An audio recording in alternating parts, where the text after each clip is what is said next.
سرد، سرد کے معنی سرد ٹھنڈا، گرم، گرم کے معنی گرم، خشک، خشک کے معنی خشک، تر، تر کے معنی گیلا، جوان، جوان کے معنی جوان، پیر، پیر کے معنی بوڑھا، فارسی زبان میں پیر کے معنی بوڑھے کے آتے ہیں، چابک، چابک کے معنی چالاک کے آتے ہیں، فارسی زبان میں چابک چالاک کو کہتے ہیں، چالاک، تیز، تیز کے معنی تیز، اور کند، کند کے معنی آتے ہیں موٹی دھار والا، جس کو بھوتا بولتے ہیں،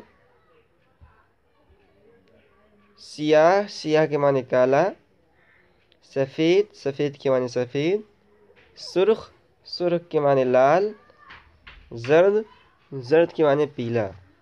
تو یہ سب انہوں نے مفردات یہاں پیش کر دی ہیں، اور اب اس کا استعمال کر کے دکھلائیں گے، اور استعمال بھی اس طور پر کریں گے کہ ایک کو موصوف اور دوسرے کو صفت بنائیں گے۔ تو اب دیکھیے، آب سرد، دیکھیے اس کے اندر سرد، لفظ سرد آیا ہے، تو آب کے معنی پانی کے آتے ہیں اور سرد کے معنی ٹھنڈے کے آتے ہیں۔ آب موصوف ہے اور سرد جو ہے صفت ہے۔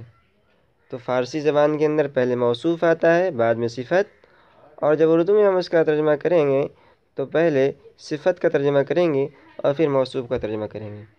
تو آب سرد کا ترجمہ کریں گے ٹھنڈا پانی، نانے گرم، نان کے معنی روٹی اور گرم کے معنی گرم، نانے گرم، گرم روٹی، مرد جمع، جمع مرد، جوان مرد، زن پیر، بوڑھی عورت، زن کے معنی عورت، پیر کے معنی بوڑھی، بوڑھی عورت، چاقو تیز، تیز چاقو،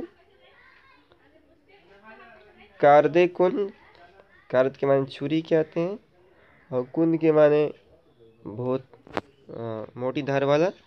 تو کارد کند کا ترجمہ کریں گے،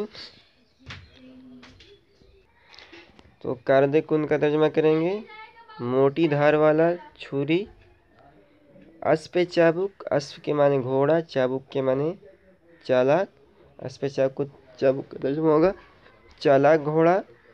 چشم سیاہ، چشم کے معنی آنکھ، سیاہ کے معنی کالا، تو کالی آنکھ، چشم سیاہ، کالی آنکھ۔ جامہ سفید، سفید کپڑا، جامہ کے معنی کپڑا، سفید معنی سفید۔ رنگ سرخ، سرخ رنگ، لال رنگ۔ چوب خشک، چوب کے معنی لکڑی کے آتے ہیں اور خشک کے معنی خشک، تو چوب خشک، خشک لکڑی۔ دامن تر، بھیگا دامن۔ روئے زرد، زرد چہرہ۔ یہ کچھ مفردات دینے کے بعد انہوں نے اس کا استعمال موصوف و صفت کے طور پر استعمال کر کے دکھلا دیا۔ باقی کچھ اور مفردات ہیں اور پھر اس کا استعمال ہے۔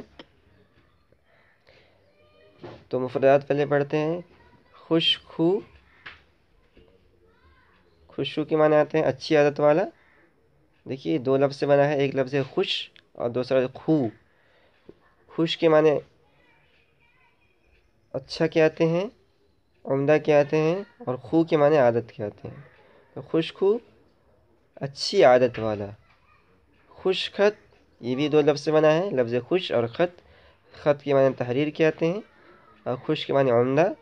تو خوش خط کا ترجمہ ہوگا، معنی ہوگا اچھی تحریر والا۔ کارساز، کام بنانے والا۔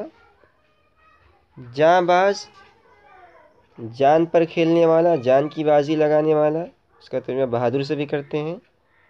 کریم، کریم کے معنی سخی کے آتے ہیں، بزرگ کے آتے ہیں۔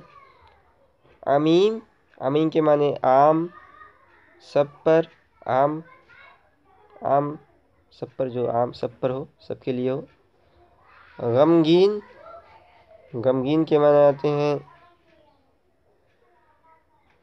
جو رنجیدہ ہو، جو آدمی رنجیدہ ہو، خوش نہ ہو، اس کو غمگین کہتے ہیں۔ اور شادماں کے معنی آتے ہیں خوش کے۔ تو یہ مفردات انہوں نے دے دی، اب اس کا استعمال کر کے دکھلائیں گے۔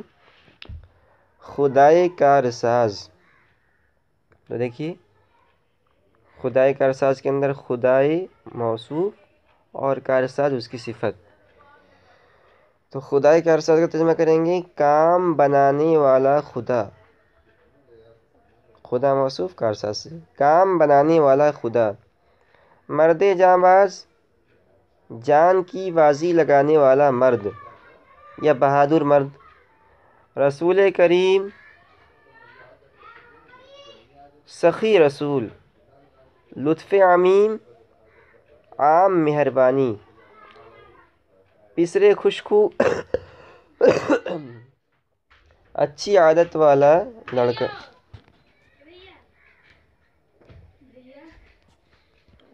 پسرے خوشخو اچھی عادت والا لڑکا. کتاب خوش خط اچھی تحریر والی کتاب. جان غمگین رنجیدہ جان. دل شادماں کا ترجمہ کریں گے خوش دل. دل شادماں، شادماں میں خوش، دل میں دل، خوش دل. تو یہ سبق ہمارا موصوف صفت کی جو ترکیب تھی اور اس کا استعمال کر کے انہوں نے دکھلایا تھا. یہ موصوف صفت کی بحث پوری ہوئی اور آگے اسماء اشارہ کی کیا کہتے ہیں بحث شروع کریں گے. اس کو ہم اگلے سبق کے اندر انشاءاللہ پڑھیں گے.